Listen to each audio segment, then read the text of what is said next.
G'day guys, Jason here. Hey, today I want to talk to you about how do you pay your home off fast. Hey listen, taking 30 years to pay off your home is the old-fashioned way of doing it. Listen, nobody needs to take that long, and there's some very simple ways anyone at any point can start to pay their home off faster. Let's have a look at how much it actually costs to own a property and take 30 years to pay it off. Might give you a bit of motivation, might get you fired up about getting that mortgage down fast and paying less interest. Let's take a $450,000 mortgage on a property and take 30 years to pay it off. On an average interest rate about 6.25% over those 30 years. It would cost you in total to pay the house off and pay the interest $997,000, 461 bucks to pay that property off over 30 years.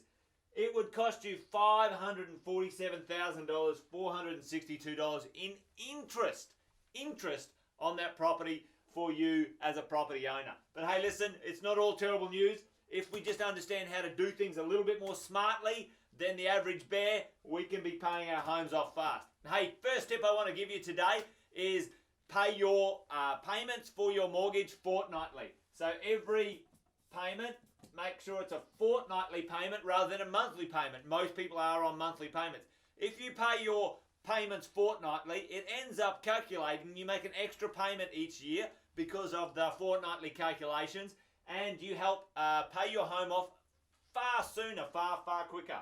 If you do fortnightly payments, you can save yourself on this mortgage here. If you made those fortnightly payments, you would save 5 years of mortgage. Now you go from 30 years to 25 years, and you would save yourself $121,000 in interest.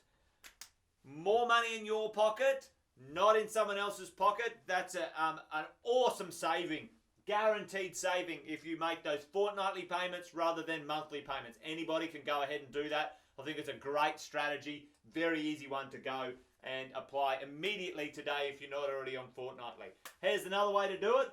Make sure you have an offset account.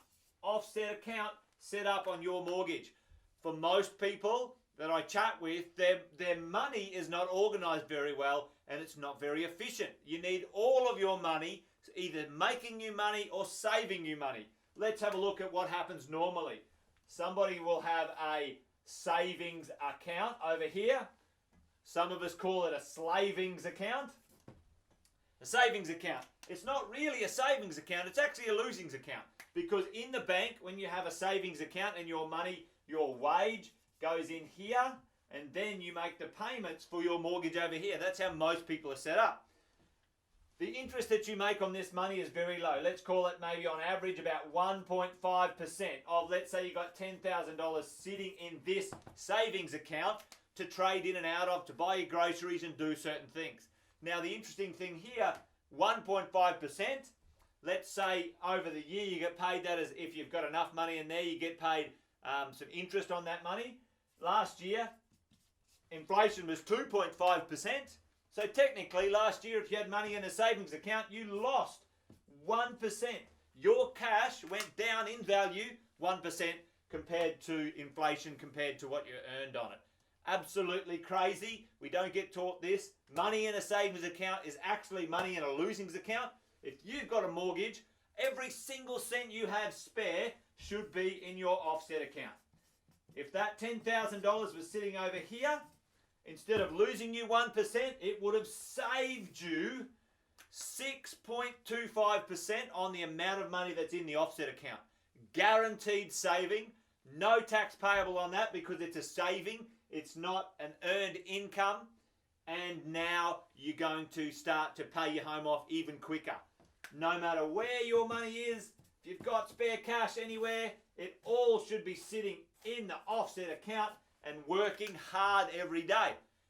Interest is calculated daily, and even if the money's in there for 1 day, at least you saved the amount on that amount for 1 day. And the compounding effect of that over years will help you pay your home off even faster.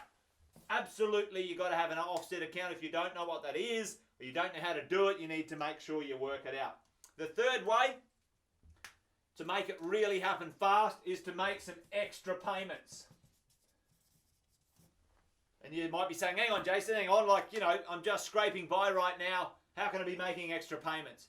What we do is we make sure we have a look at where your money is and make sure you're getting the most out of that money. For a lot of people, we've got some equity in our home that we could be buying maybe an investment property with.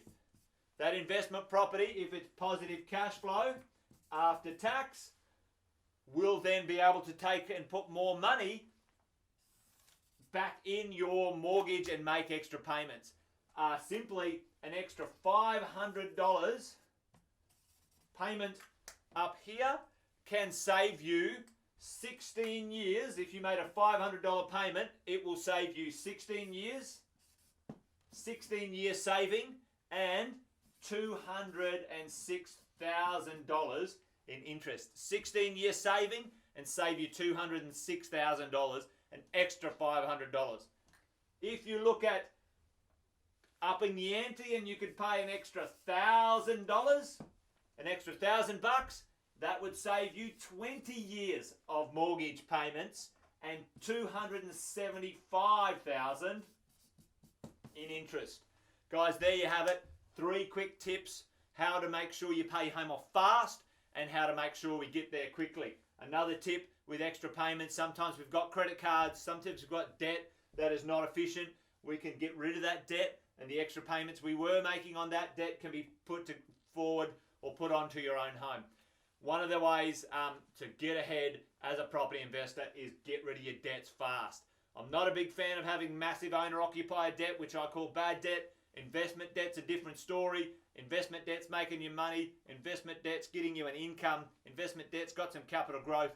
But over here, the home that you live in, it's not creating an income. It's not tax deductible. So we need to smash that debt down so we can be far wealthier in the future as a property investor. And when we choose to retire or those sorts of things, it's great to do that with no debt. So there's 3 tips, guys.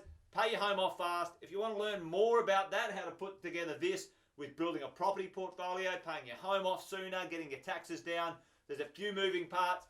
Come along to our information nights we hold all around the country. And until we see you in person, take care out there in the marketplace, and bye for now.